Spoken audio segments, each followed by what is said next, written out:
Assalamualaikum warahmatullahi wabarakatuh. Innal hamdalillah nahmaduhu wa nasta'inuhu wa nastaghfiruh wa na'udzu billahi min shururi anfusina wa min sayyiati a'malina. May yahdihillahu fala mudilla lahu wa may yudlil fala hadiya lahu. Asyhadu an la ilaha illallah wahdahu la syarika lah wa asyhadu anna Muhammadan 'abduhu wa rasuluh. Ya ayyuhalladzina amanu taqullaha haqqa tuqatih ولا تموتن إلا وأنتم مسلمون يا أيها الناس اتقوا ربكم الذي خلقكم من نفس واحدة وخلق منها زوجها وبث منهما رجالا كثيرا ونساء واتقوا الله الذي تساءلون به والأرحام إن الله كان عليكم رقيبا يا أيها الذين آمنوا اتقوا الله وقولوا قولا سديدا يصلح لكم أعمالكم ويغفر لكم ذنوبكم ومن يطع الله ورسوله فقد فاز فوزا عظيما فإن أصدق الحديث كتاب الله وخير الهدي هدي محمد صلى الله عليه وسلم وشر الأمور محدثاتها وكل محدثة بدعة وكل بدعة ضلالة وكل ضلالة في النار. Ikhwati fillah, a'azzani Allah wa iyyakum jami'an. Alhamdulillah, tidak henti-hentinya kita memuji Allah, kita bersyukur kepadanya tabaraka wa ta'ala. Karena dengan kasih sayangnya kita bisa diberikan taufik untuk kembali membahas tentang a'malul qulub atau amalan-amalan qalbu, amalan-amalan hati. Dan ini adalah ilmu atau perkara yang sangat urgen, sangat agung, sangat penting bagi kita. Terlebih kita dalam menjalani ibadah puasa Ramadan ini, harus setiap ibadah kita, baik di luar bulan Ramadan, apalagi di dalam bulan Ramadan, harus disertai, diiringi oleh amalan-amalan hati, agar setiap ibadah kita berbobot, bernilai, dan berkualitas di sisi Allah Subhanahu wa ta'ala.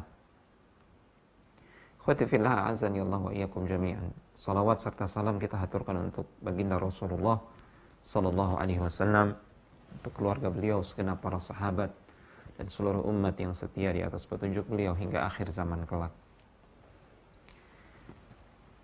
Kita masuk pada pembahasan kali ini, amalan qalbu yang kedua, yaitu al-yaqin, keyakinan. Al-yaqin adalah salah satu di antara amalan hati yang agung. Bahkan ia termasuk yang paling agung. Betapa tidak, ikhwati fillah, dahulu para salaf mengatakan, as-sabru nisful iman wal yaqinu al-imanu kulluh. Kesabaran itu adalah separuh dari keimanan, sementara al-yaqin itu adalah keimanan seluruhnya. Ya, yakin adalah maqam atau derajat yang lebih tinggi dibandingkan dengan kesabaran. Karena kesabaran itu lahir setelah ada keyakinan, setelah ada al-yaqin. Ya.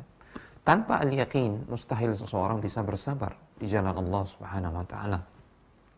Mustahil seseorang bisa bersabar di atas kebenaran, di atas ketaatan, di atas upayanya untuk menghindarkan diri, menjauhkan diri dari apa-apa yang dibenci dan tidak diridhoi oleh Allah Subhanahu wa ta'ala. Mustahil seseorang bisa tabah, bisa tegar, bisa kokoh dalam menghadapi ujian dan cobaan dari Allah Subhanahu wa ta'ala. Wa bil yaqini subira 'alal haqq.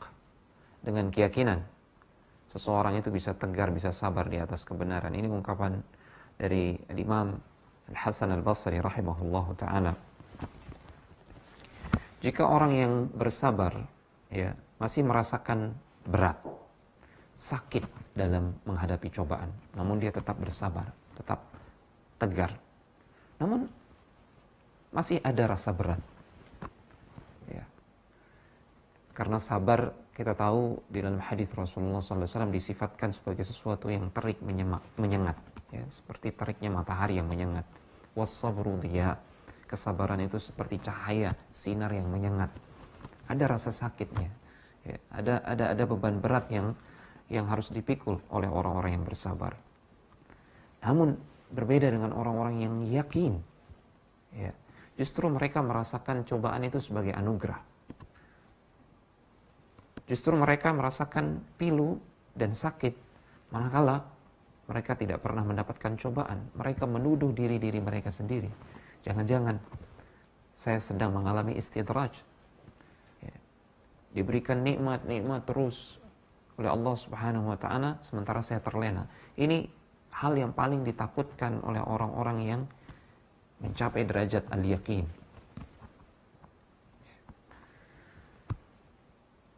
Karena orang-orang yang yakin, mereka meyakini, mereka mengilmui dengan yakin, tanpa ada keraguan sedikit pun, bahwasanya orang-orang yang diberikan ujian dan cobaan di atas ketaatan oleh Allah Subhanahu wa Ta'ala, mereka lah orang-orang yang dicintai oleh Allah Subhanahu wa Ta'ala. Manakala orang-orang yang yakin ini justru tidak pernah mendapatkan ujian, cobaan dan musibah, mereka khawatir jika diri mereka bukan termasuk orang-orang yang dicintai oleh Allah Subhanahu wa Ta'ala. Innallaha idza ahabba qauman ibtalahum. Sesungguhnya Allah Subhanahu wa Ta'ala jika Dia mencintai suatu kaum, maka Allah akan menurunkan ujian dan cobaan berupa musibah kepada mereka. Mereka meyakini bahwasanya musibah dan cobaan itu justru adalah anugerah sebagai penghapus dosa, sebagai pengangkat derajat di sisi Allah Subhanahu wa Ta'ala, dan sebagai bukti bahwasanya Allah cinta kepada seorang hamba, tentu dengan syarat hamba tersebut istiqomah di atas ketaatan. Khotifillah, pembahasan kita tentang al-yaqin ini insyaallah kita akan bagi menjadi 2 pertemuan karena lumayan panjang. Kita akan membahas yang pertama makna dan hakikat dari al-yaqin, kemudian yang kedua urgensi serta manzilah atau kedudukan al-yaqin, yang ketiga al-yaqin di dalam Al-Quran dan As-Sunnah, bagaimana Al-Quran mengungkapkan amalan hati ini dalam konteks apa saja. Kemudian kita juga akan bawakan hadis Rasulullah SAW yang berbicara tentang al-yaqin, sekaligus menggambarkan keutamaan dan fadilah dari al-yaqin. Yang keempat, kita akan berbicara insyaallah tentang maratibul yaqin, tingkatan-tingkatan al-yaqin. Kemudian yang kelima, ikhtibar al-yaqin, ujian keyakinan. Al-yaqin, ya, amalan hati yang agung ini juga memiliki ujian. Kemudian yang keenam, at-tariq ila tahqiqi al-yaqin, jalan untuk merealisasikan al-yaqin dan sebab-sebabnya. Kita akan mempelajari apa saja sebab-sebab yang bisa mengantarkan kita kepada derajat al-yaqin ini. Kemudian yang ketujuh, insyaallah kita akan berbicara tentang thamaratul yaqin, thamarat al-yaqin, buah-buah yang akan bisa kita petik jika kita memperoleh derajat al-yaqin ini, atau ketika kita bisa mengamalkan al-yaqin ini di dalam kalbu kita. Kemudian yang kedelapan, al-umur allati tunathil yaqin. Kita akan membahas sedikit insyaallah beberapa perkara yang menafikan atau yang bertolak belakang dengan al-yaqin. Jika hal-hal ini ada pada diri seseorang, maka dipastikan al-yaqin tidak ada pada orang tersebut. Kemudian yang terakhir, yang ke-9, insyaallah kita akan menceritakan beberapa kisah atau akhbar ahli yaqin, beberapa kisah dari orang-orang ahlul yaqin. Khotifillah, kita masuk ke pembahasan yang pertama tentang makna dan hakikat al-yaqin. Secara bahasa, al-yaqin bermakna al-ilmu. Yakin itu bermakna al-ilmu, pengetahuan. Bermakna juga izahatus syakki, menyingkirkan keraguan. Ya. Yakin adalah lawan dari asyak. Lawan kata dari yakin itu asyak, keraguan, kebimbangan. Orang Arab biasa mengatakan alimtuhu yaqinan. Ya. Aku mengetahuinya dengan yakin atau secara yakin. Saya mengilmuinya, mengenalnya dengan yakin. Ini ungkapan dalam bahasa Arab yang memberikan kita sedikit gambaran tentang makna al-yakin. Bahwasanya al-yakin itu adalah ilmu. Dia bagian dari ilmu. Bahkan kata para ulama, dia adalah salah satu derajat di antara derajat tingkatan-tingkatan ilmu. Dia adalah yang tertinggi. Kemudian pada al-yakin itu sama sekali tidak ada keraguan.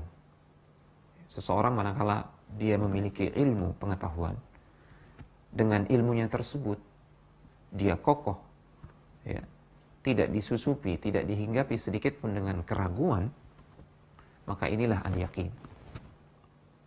Adapun secara terminologi atau secara istilah syar'i, yakin didefinisikan oleh para ulama, diantaranya oleh Syekhul Islam Ibn Taimiyah dalam Majmu' al-Fatawa. Beliau mengatakan sukunul fahmi ma'a thabatil hukum.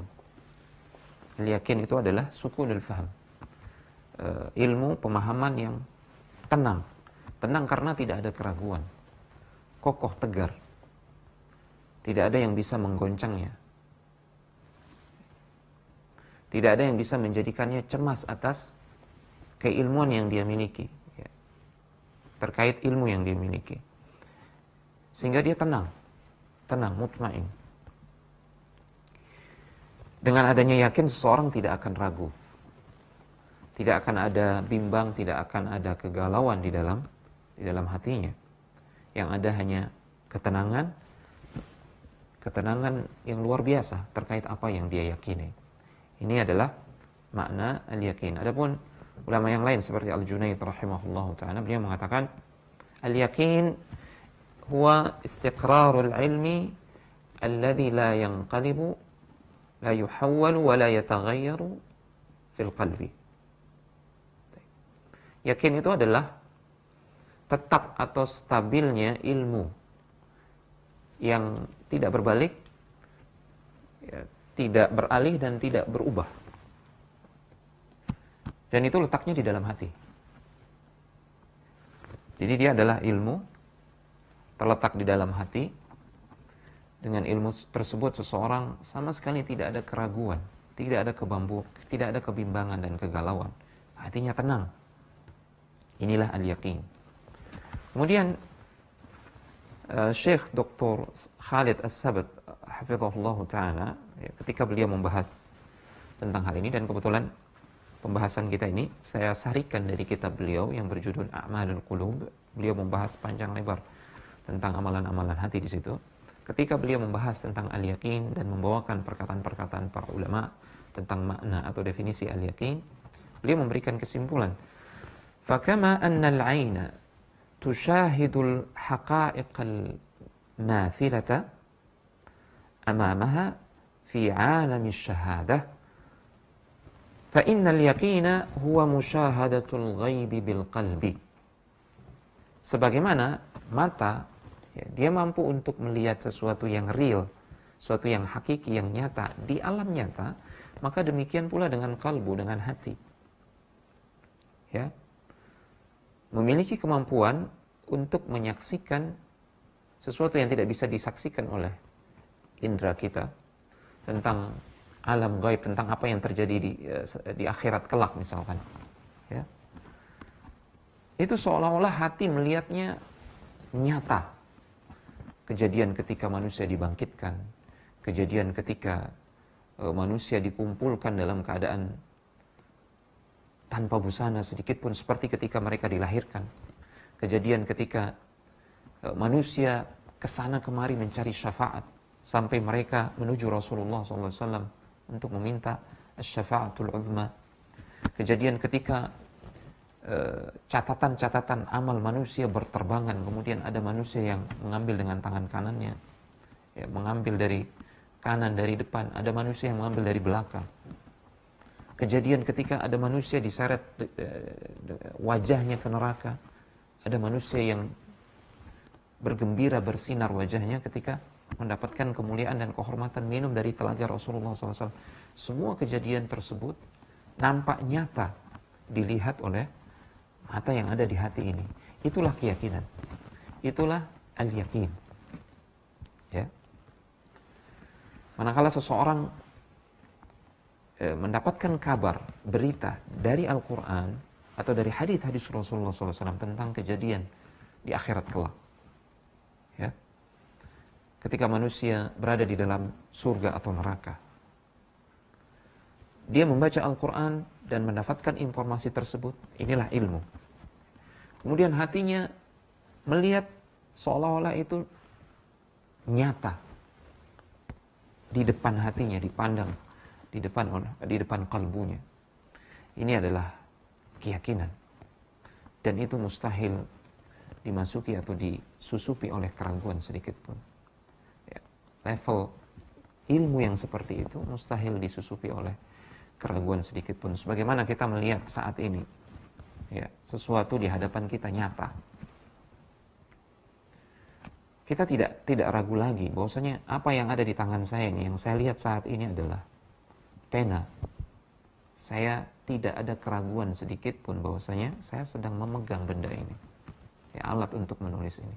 Maka demikian pula hati, manakala dia mengimani apa yang dikabarkan oleh Al-Quran tentang kejadian di alam kubur, tentang kejadian di akhirat, di padang mahsyar atau di surga dan neraka, dia seolah-olah melihatnya nyata di hadapan matanya, sehingga sama sekali tidak ada keraguan sedikit pun tentang nyatanya surga dan neraka tersebut, tentang nyatanya bagaimana kelak manusia akan diadili oleh Allah Subhanahu wa taala satu persatu di hadapan Allah Subhanahu wa taala.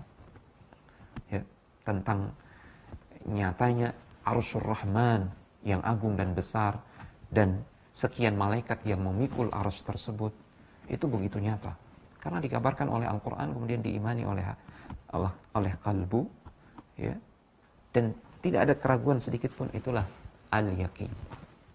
Ya. Para ulama menjelaskan bahwasanya al-yakin ini disebutkan di dalam beberapa ayat Al-Quran. InsyaAllah nanti akan kita bahas secara detail. Contohnya dalam surat Adz-Dzariyat, wabil akhirati hum yuqinun. Dan orang-orang yang yakin, mereka benar-benar yakin tentang kejadian-kejadian di hari akhirat kelak. Mu'adz bin Jabal radhiyallahu ta'ala anhu ketika berbicara tentang sesuatu, menjelaskan kepada para sahabatnya atau murid-muridnya, beliau mengatakan, inna hadza lahaqqun kama anta hahuna, kama annaka hahuna. Sesungguhnya apa yang saya sampaikan ini berupa ilmu, ya, ini adalah sesuatu yang hak, yang pasti terjadi, yang nyata, sebagaimana nyatanya keberadaan engkau di hadapanku saat ini. Itu ungkapan Mu'adz bin Jabal radhiyallahu ta'ala anhu. Dan ungkapan-ungkapan ini semakin memperjelas makna al-yakin kepada kita. Sehingga ikhwati fillah, nanti insyaallah akan kita bahas kesimpulannya, unsur dari al-yakin ini. Namun agar lebih jelas lagi, kita bahas apa perbedaan antara al-yakin dan ilmu. Tadi kita sempat sebutkan bahwasanya yakin itu adalah salah satu tingkatan di antara tingkatan-tingkatan ilmu, dan dia adalah tingkatan yang tertinggi. Namun apa perbedaan antara al-yakin dan ilmu? Para ulama menjelaskan, yakin itu akan membawa pemiliknya untuk beramal sesuai dengan konsekuensi apa yang dia ilmui atau yakini. Jadi orang yang memiliki ilmu dan dia punya keyakinan, dia pasti akan beramal. Dia pasti akan beramal. Namun tidak semua orang yang berilmu akan beramal, karena lemahnya keyakinan yang ada dalam kalbunya, atau sama sekali tidak ada keyakinan dalam kalbunya terkait ilmu yang dia miliki tersebut. Ini salah satu perbedaan di antara ilmu dan yakin. Jadi setiap orang yang yakin itu pasti berilmu dan pasti beramal. Namun tidak semua orang yang berilmu dia mencapai derajat yakin, dan belum tentu juga dia akan mengamalkan ilmunya.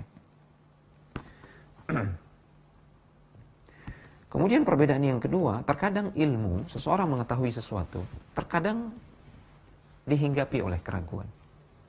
Ya.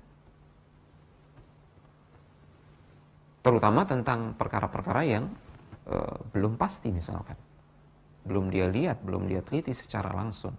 Namun dia mendapatkan informasi dari orang lain. Ini adalah ilmu. Informasi dari orang yang kredibel, punya kapasitas, ini adalah ilmu. Namun terkadang kita yang menerima informasi tersebut dihinggapi oleh keraguan. Karena boleh jadi informasi ini keliru atau orang yang menyampaikannya keliru. Nah, ini adalah ilmu. Namun al-yakin sama sekali tidak ada keraguan. Seseorang yang mencapai al-yakin, dia tidak akan ragu sedikit pun. Ya. Ada ungkapan al-ilmu tu'ariduhu syukuk wal yakinu la syakka fihi. Ilmu itu terkadang dia dihadapkan kepada keraguan, dimasuki oleh keraguan.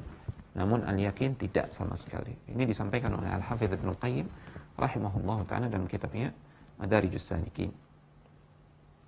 Kemudian akhwati fillah, ilmu itu bertingkat-tingkat, dan tingkatan yang paling tinggi dari ilmu itu adalah al-yakin, sebagaimana yang kita sampaikan tadi. Kemudian agar kita lebih paham lagi tentang al-yakin, kita akan bahas apa perbedaan al-yakin dengan tasdik. Tasdik itu artinya membenarkan, tidak mendustakan. Ini tasdik. Karena terkadang sering yakin ini diungkapkan dengan kata-kata tasdik. Namun ternyata di situ ada perbedaan. Baik yakin maupun tasdik, keduanya punya makna yang berdekatan. Ya. Tasdik berarti membenarkan, tidak mendustakan. Ya. Seperti Firaun. Dia meyakini akan kebenaran apa yang dibawa oleh Musa alaihissalam, namun dia tidak mentasdik, dia tidak membenarkan. Artinya dia mendustakan, tidak mau menerima. Dia tahu apa yang dibawa oleh Musa itu benar, bahkan disebutkan dalam ayat Al-Quran, bahwasanya dia meyakini apa yang dibawa Musa itu benar. Sama seperti misalkan musuh Rasulullah SAW yang terbesar, Abu Jahal. Abu Jahal, dia meyakini apa yang dibawa oleh Rasulullah SAW itu adalah hak, namun dia mendustakan. Sehingga kata para ulama, tasdik atau membenarkan, tidak mendustakan itu sifatnya ikhtiyari, pilihan. Kita bisa memilih mau membenarkan atau mendustakan. Ya. Kita mengetahui sesuatu, kita ketahui sesuatu itu benar, kita punya pilihan, mau mendustakannya karena kesombongan misalkan, atau mau membenarkannya karena ketawaduan. Adapun al-yakin, dia sama sekali tidak bersifat ikhtiyari, bukan pilihan. Dia ada begitu saja atas dasar ilmu yang kokoh, dia muncul dan tumbuh menjadi basis di kalbu, ya, tidak bersifat ikhtiyari. Mau tidak mau ia ada di hati jika seseorang memiliki ilmu yang kokoh. Dan tidak ada pilihan. Seseorang mau tidak meyakini atau meyakini itu, dia tidak bisa untuk melakukan hal tersebut. Ya. Berbeda dengan tasdik. Sehingga kita bisa simpulkan ada 4 unsur al-yakin. Ada 4 unsur al-yakin. Yang pertama, dia adalah berupa ilmu atau pengetahuan. Bahkan dia adalah tingkat pengetahuan yang tertinggi.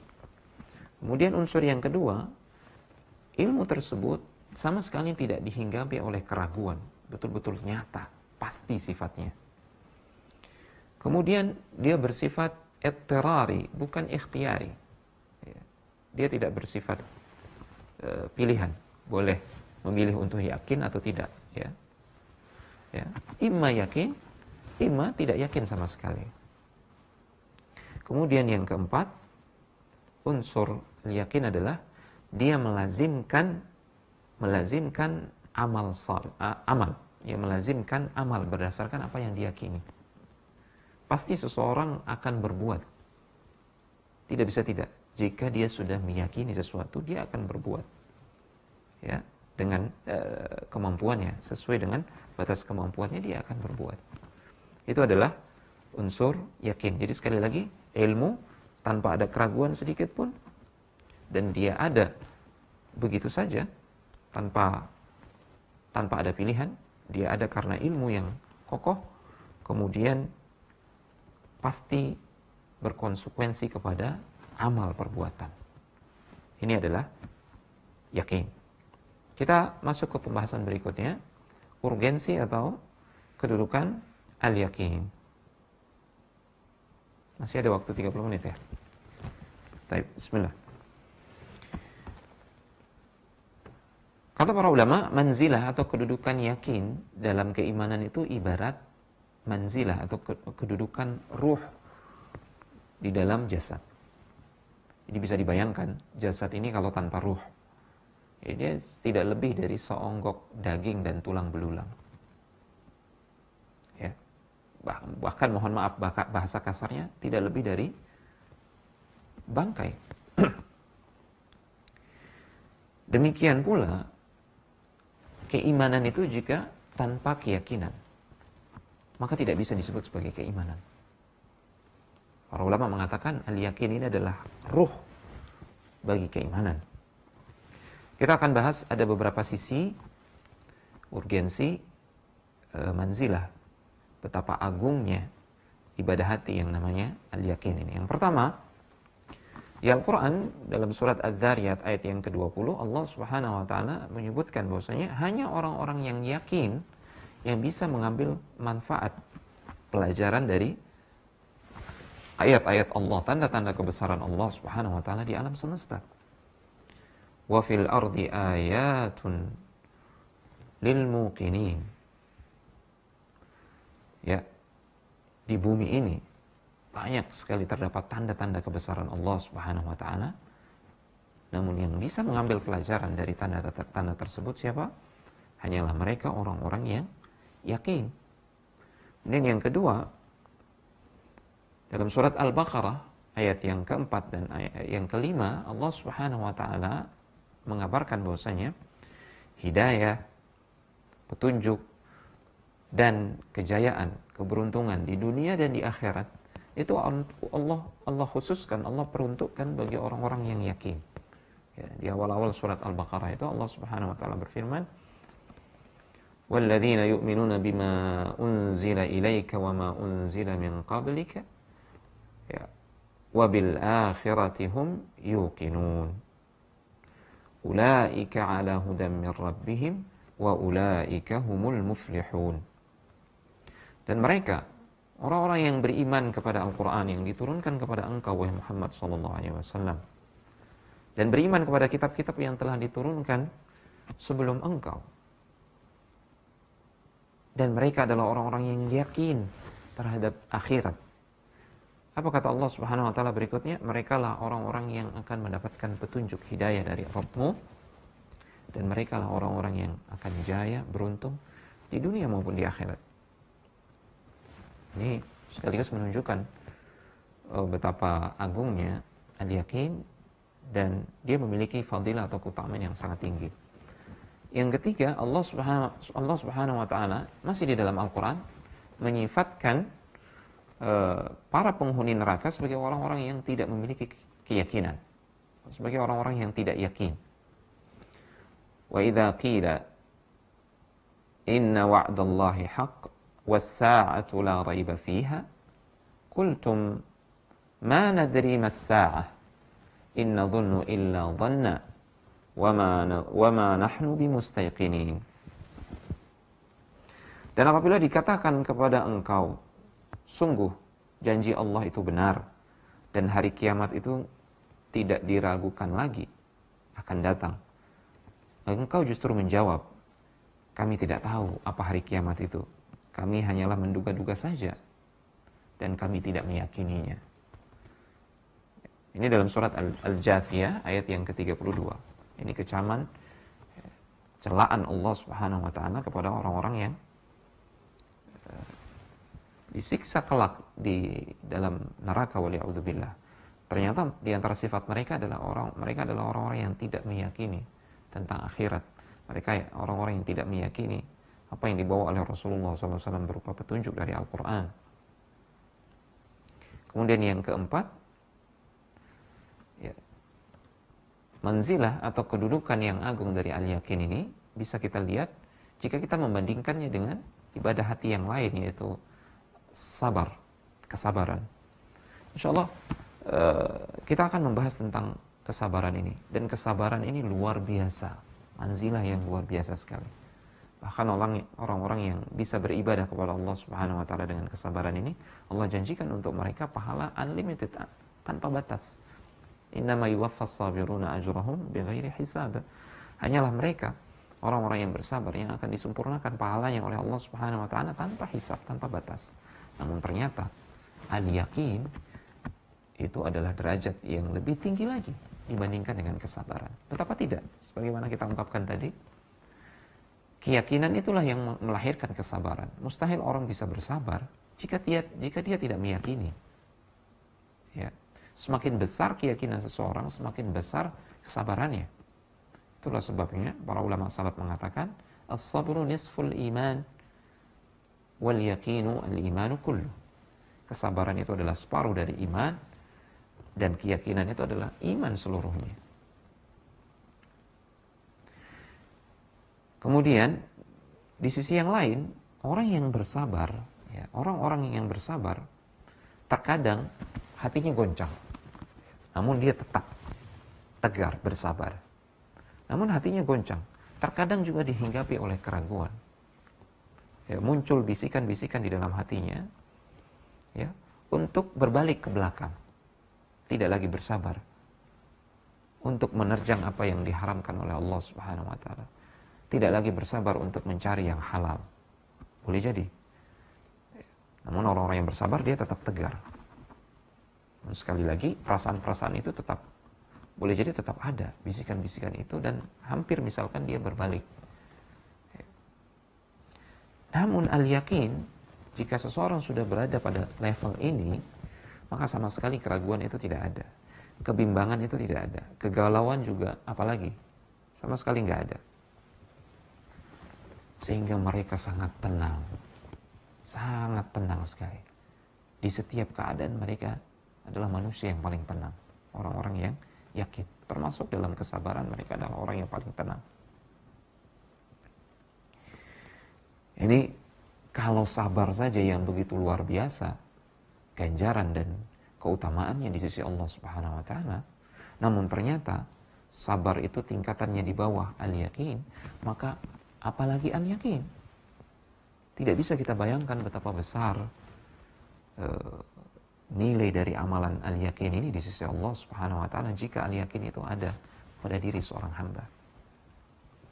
Kemudian yang kelima, yakin itu adalah salah satu di antara perwira qalbu, ya, yang dengannya seseorang bisa meraih kesempurnaan iman. Dengan al-yakin tersebut, Allah juga dikenal oleh hamba. Seorang hamba, ya, dia tidak akan mengenal Allah Subhanahu wa taala kecuali dengan ilmu yang yakin. Ya. Jika tidak, maka dia akan bimbang. Bahkan dia akan ragu. Siapa zat yang dia sembah, siapa Rabb yang dia ibadahi. Akan terus diserang oleh bisikan-bisikan syaitan tentang itu. Sampai pada akhirnya, waliya'udzubillah, bisa jadi dia akan terlepas dari keimanan seluruhnya, waliya'udzubillah. Abu Bakar al-Warraq, rahimahullah ta'ala, beliau pernah mengatakan, al-yaqinu milakul qalbi, wabihi kamalul iman, wabil yaqini urifallahu.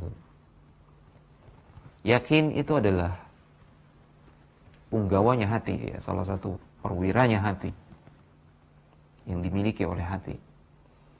Dengan al-yakin tersebut seseorang bisa meraih kesempurnaan iman, dan dengan al-yakin tersebut seseorang akan mengenal Allah Subhanahu wa taala. Dan jika seorang hamba mengenal Allah, dipastikan dia akan cinta dan semakin mendekat kepada Allah Subhanahu wa taala.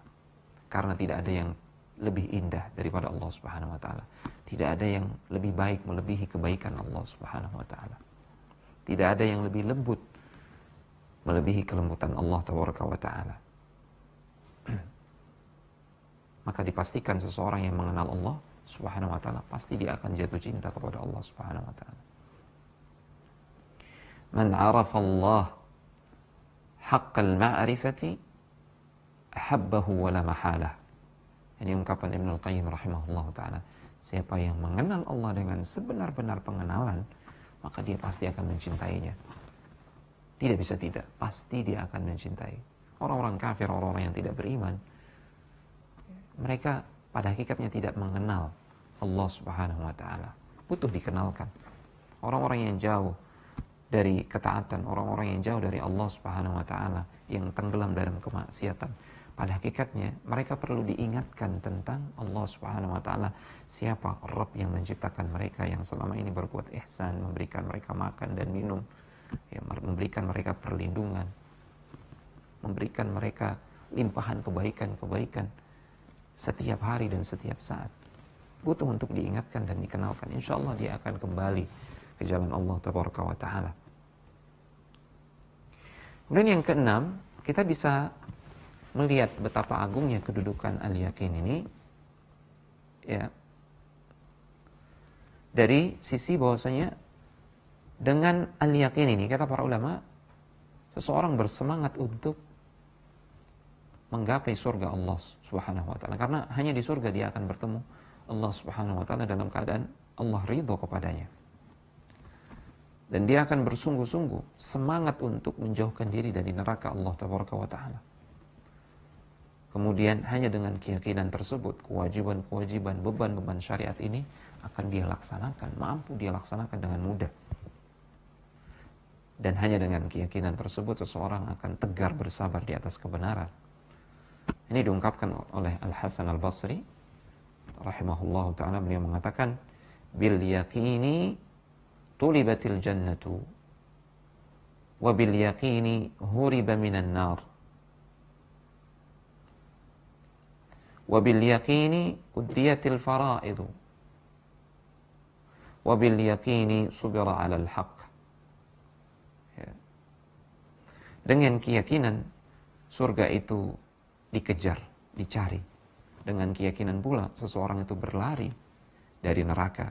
Dengan keyakinan seseorang itu akan melaksanakan kewajiban-kewajiban yang difardukan kepadanya. Dan dengan keyakinan itu pula seseorang bisa bersabar tegar di atas musibah, di atas cobaan, akan di atas ketaatan. Kemudian yang ketujuh, ikhwati fillah, manzilatul yakin. Betapa agungnya ibadah hati yang namanya al-yakin ini bisa kita lihat dari sisi bahwasanya al-yakin ini adalah penentu kuat lemahnya amal soleh yang dilakukan oleh seseorang. Ya, sangat menentukan sekali. Jika lemah keyakinan seseorang, maka lemah pula amal soleh yang ada pada dia. Bahkan jika keyakinan itu tidak ada sama sekali, maka boleh jadi amal soleh tidak ada pada dirinya. Justru yang ada hanya amal keburukan. Semakin kuat keyakinan, maka semakin kuat pula seseorang melakukan amal saleh. Ini yang diungkapkan oleh Al-Hafidz Ibnu Al-Qayyim rahimahullah ta'ala, ya, ketika beliau menjelaskan tentang dua rukun iman, keimanan di hati, ya, yaitu cinta dan al-yakin. Beliau mengatakan, wa bidha'fihima yakunu dha'ful iman atau dha'ful a'mal, afwan, wa biquwwatihima quwwatuha. Dengan kuatnya cinta dan al-yakin, maka amal saleh itu akan kuat pula. Jika lemah keduanya, yaitu cinta, habbatullah, dan keyakinan kepada Allah Tabaraka wa Ta'ala, maka amal pun akan melemah. Ya, itu pembahasan tentang sisi-sisi yang menunjukkan urgensi dan kedudukan al-yakin. Jadi sekali lagi, ini adalah amalan hati yang agung, yang sangat mulia sekali. Kita masuk ke pembahasan yang ketiga, al-yakin di dalam Al-Quran dan As-Sunnah. Banyak sekali Allah Subhanahu wa taala berfirman tentang al-yakin atau hal-hal yang menunjukkannya di dalam Al-Quran. Dan itu dalam beberapa konteks. Ya, pertama misalkan Allah Subhanahu wa taala berbicara tentang al-yakin dalam konteks siapa yang bisa mengambil manfaat dari Al-Quran. Jadi hanya orang-orang yang yakin saja yang bisa mengambil manfaat pelajaran dari Al-Quran.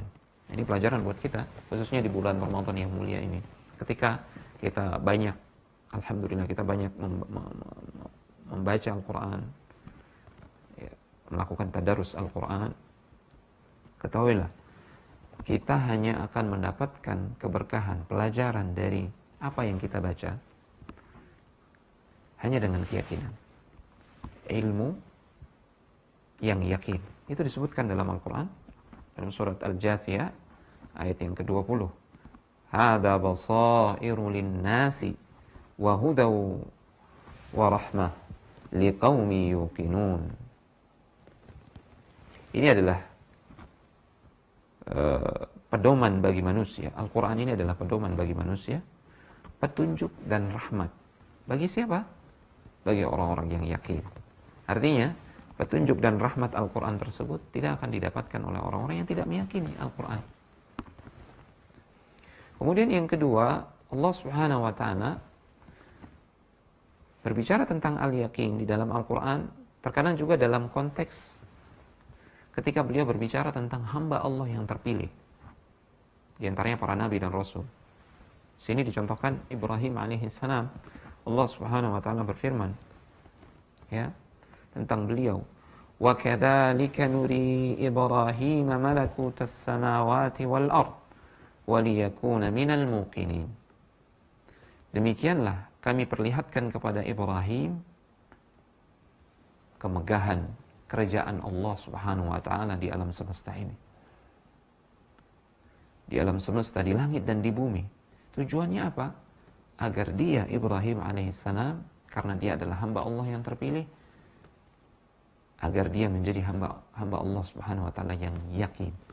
Jadi para nabi itu diberikan derajat al-yakin oleh Allah Subhanahu wa taala. Terlebih Ibrahim alaihissalam, Allah sebutkan secara khusus di sini, ya, Allah sengaja memperlihatkan tentang kebesarannya di alam semesta kepada Ibrahim, agar Ibrahim menjadi orang-orang yang yakin. Ini pelajaran buat kita, ya ikhwati fillah, a'azanillahu wa iyyakum jami'an. Dan ini terkait dengan ibadah hati yang lain, yaitu tafakkur. Insyaallah jika Allah mengizinkan, kita pun akan membahasnya. Tafakkur, memikirkan, ya, kebesaran Allah Subhanahu wa taala di alam semesta. Itu akan melahirkan keyakinan. Jadi satu ibadah hati itu berkaitan erat dengan ibadah hati yang lain. Ikhlas erat kaitannya dengan al-yakin. Ya, seseorang bisa mengikhlaskan niatnya karena dia meyakini janji Allah Subhanahu wa taala kepada orang-orang yang ikhlas. Ya. Seseorang bisa bersabar, yang kita tahu sabar ini juga adalah amalan hati, karena dia yakin akan janji Allah Taala kepada orang-orang yang sabar. Ya. Demikian pula dengan tafakkur, punya kaitan yang erat dengan ibadah hati al-yakin.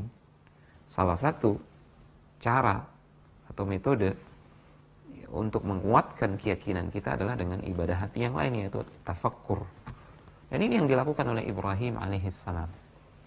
Ini yang diilhamkan oleh Allah Subhanahu wa taala, diwahyukan oleh Allah Subhanahu wa taala kepada Ibrahim alaihissalam. Kemudian yang ketiga, ikhwati fillah, a'azanillahu wa iyyakum jami'an. Terkadang Allah Subhanahu wa taala ketika berbicara tentang al-yakin, Allah berbicara dalam konteks apa tujuan Allah Subhanahu wa taala mengatur segenap urusan di alam semesta, dan apa tujuan Allah Subhanahu wa taala menjelaskan ayat-ayatnya. Allah berfirman dalam surat Ar-Ra'd ayat yang kedua, Allahul ladzi rafa'a as-samawati bighairi 'amadin tarawnaha thumma istawa 'alal 'arsy wa sakhkhara asy-syamsa wal qamara kullun yajri li ajalin musamma yudabbirul amra yufassilul ayati la'allakum biliqa'i rabbikum tuqinun. Allah Subhanahu wa taala dialah yang meninggikan langit tanpa tiang sebagaimana yang engkau saksikan sendiri. Kemudian dia ya, berada di atas arsy yang agung. Dia menundukkan matahari dan bulan. Masing-masing, baik matahari dan bulan itu beredar pada garis edarnya menurut waktu yang telah ditentukan. Dia mengatur segenap urusan makhluknya. Dan dia menjelaskan ayat-ayatnya, tanda-tanda kebesarannya. Tujuannya apa? Agar engkau yakin akan pertemuan dengan Tuhanmu. Itu Allah Subhanahu wa taala. Jadi di sini Allah hendak menanamkan kepada para hamba-hambanya bahwasanya pertemuan dengannya, dengan Allah itu adalah sesuatu yang meyakinkan dan pasti. Untuk meyakinkan hal tersebut, Allah menjelaskan tanda-tanda kebesarannya di alam semesta. Dia yang mengatur matahari dan bulan, mengatur segenap bintang dan galaksi, mengatur segenap makhluk, rizki, jatah rizki mereka masing-masing, di langit maupun di bumi. Dia yang mengatur laju angin, kemana dia harus berhembus. Dia yang mengatur kemana ombak harus kemana ombak gelombangnya itu harus kemana. Semuanya diatur oleh Allah Subhanahu wa taala. Dan Allah jelaskan itu semua sebagai tanda-tanda kebesarannya agar kalian meyakini bahwasanya pertemuan Allah Subhanahu wa taala itu pasti benar, hak, pasti akan terjadi. Terkadang Allah, yang keempat, terkadang Allah Subhanahu wa taala berbicara tentang al-yakin dalam konteks ketika Allah menyebutkan syarat untuk meraih suatu fadilah, itu kepemimpinan di dalam agama. Kita tahu kepemimpinan di dalam agama ini adalah derajat yang tinggi sekali. Ini adalah derajat yang diminta oleh para nabi dan rasul dalam doa mereka. Ya. Seperti misalkan doa Nabi, kalau tidak salah doa Ibrahim alaihissalam, dan doa orang-orang beriman, hamba-hamba orang yang terpilih, ibadur rahman, doa mereka adalah waja'alna lil muttaqina imama. Jadikanlah kami pemimpin bagi orang-orang yang bertakwa. Pemimpin di sini maksudnya adalah qudwah atau teladan kebaikan bagi orang-orang yang bertakwa. Jadikanlah kami qudwah kebaikan, teladan kebaikan bagi orang-orang yang beriman dan bertakwa. Ini adalah derajat yang tinggi sekali. Dan itu didapatkan dengan al-yakin. Hanya dengan al-yakin. Disebutkan di dalam Al-Quran. Dalam surat As-Sajdah ayat yang ke-24. وَجَعَلْنَا مِنْهُمْ أَئِمَّةً يَهْدُونَ بِأَمْرِنَا لَمَّا صَبَرُوا وَكَانُوا بِآيَاتِنَا يُوقِنُونَ وَكَانُوا بِآيَاتِنَا يُوقِنُونَ. Dan kami telah menjadikan mereka hamba-hamba Allah Subhanahu wa taala yang terpilih, di antara mereka adalah para nabi dan rasul. Kami telah menjadikan mereka sebagai imam, pemimpin-pemimpin yang memberikan petunjuk di atas syariat Allah Subhanahu wa taala dengan perintah Allah Subhanahu wa taala. Ya. Kapan itu terjadi? Manakala mereka bersabar dan mereka yakin akan ayat-ayat Allah Subhanahu wa taala. Sabar dan yakin. Ini kuncinya. Ya. Sehingga tidak heran Syekhul Islam Ibnu Taimiyah rahimahullahu taala, dia punya perkataan yang terkenal sekali, bis sabri wal yaqin tunalu al-imamatu fid din. Dengan kesabaran dan yakin, kepemimpinan di dalam agama ini akan diraih. Imamah di dalam agama Allah Subhanahu wa taala itu akan diraih. Dari sini kita juga memahami betapa agung dan mulianya kedudukan al-yakin. Adapun di dalam hadis Rasulullah SAW, kita sebutkan di sini dua hadis saja. Hadis Abu Hurairah dan hadis Abu Bakar As-Siddiq. Hadis Abu Hurairah ini kisah manakala suatu ketika Rasulullah SAW berada bersama para sahabat berkumpul. Di situ ada di situ ada Abu Bakar Siddiq, ada Umar bin Khattab, ada Abu Hurairah. Ya. Tiba-tiba Nabi beranjak pergi ke suatu tempat. Para sahabat tidak tahu. Hanya saja Nabi tidak kunjung kembali. Lama sekali beliau menghilang. Akhirnya para sahabat khawatir. Ya, karena kita tahu Nabi itu jadi incaran untuk dibunuh oleh Yahudi dan orang-orang munafik, serta orang-orang musyrik. Para sahabat merasa khawatir dan gelisah. Yang pertama kali khawatir dan gelisah ketika itu, dan segera dia mencari Rasulullah SAW, ya, yang diikuti kemudian oleh sahabat yang lain. Yang pertama kali gelisah ketika itu adalah Abu Hurairah. Lantas dia segera mencari Rasulullah SAW. Sampai beliau menemukan Rasulullah SAW di balik sebuah tembok. Ketika itu Rasulullah SAW bersabda kepada Abu Hurairah, apa yang engkau inginkan wahai Abu Hurairah? Kemudian Abu Hurairah menceritakan kegelisahan para sahabat. Ya. Nabi kemudian lantas bersabda kepada Abu Hurairah, beliau memberikan 2 sendal beliau, diberikan kepada Abu Hurairah. Ya. Pergilah engkau dengan membawa kedua sendalku ini. Ya. Faman laqita min wara'i hadzal ha'id yashhadu an la ilaha illallah mustayqinan biha qalbuh fabashshirhu bil jannah. Bawalah kedua sendalku ini, siapa saja yang engkau temui di balik tembok ini, ya, dia bersaksi tentang la ilaha illallah, tidak ada ilah yang berhak untuk diibadahi dengan benar kecuali Allah semata, maka berikan dia kabar gembira. Ya, namun dengan syarat dia bersaksi mustayqinan biha qalbuh. Dia bersaksi la ilaha illallah dengan keyakinan, penuh keyakinan di dalam kalbunya, di dalam hatinya. Maka berikan dia kabar gembira wahai Abu Hurairah, dia pasti akan dimasukkan ke dalam surga. Hadis ini sahih diriwayatkan oleh Imam Muslim dalam sahihnya. Dan ternyata yang pertama kali ditemui oleh Abu Hurairah ketika itu adalah Umar bin Khattab radhiyallahu ta'ala anhu. Kemudian Abu Hurairah menyampaikan apa yang dikabarkan oleh Rasulullah SAW. Kemudian Umar memerintahkan Abu Hurairah untuk kembali kepada Rasulullah SAW, dan Umar ketika itu bersama Abu Hurairah. Kemudian Umar mengklarifikasi, menanyakan kembali terkait apa yang disabdakan Rasulullah SAW, dan Rasulullah SAW membenarkannya, siapa yang bersaksi la ilaha illallah mustayqinan biha qalbuh, dengan penuh keyakinan, maka pasti dia akan dimasukkan ke dalam surga Allah Subhanahu wa taala. Ini hadis yang berbicara tentang al-yaqin, bahwasanya al-yaqin itu adalah salah satu syarat di antara syarat-syarat la ilaha illallah, yang dengan syarat itu seseorang pasti akan dimasukkan ke dalam surga oleh Allah Subhanahu wa taala bagi setiap orang yang bersaksi akan la ilaha illallah, bersyahadat la ilaha illallah.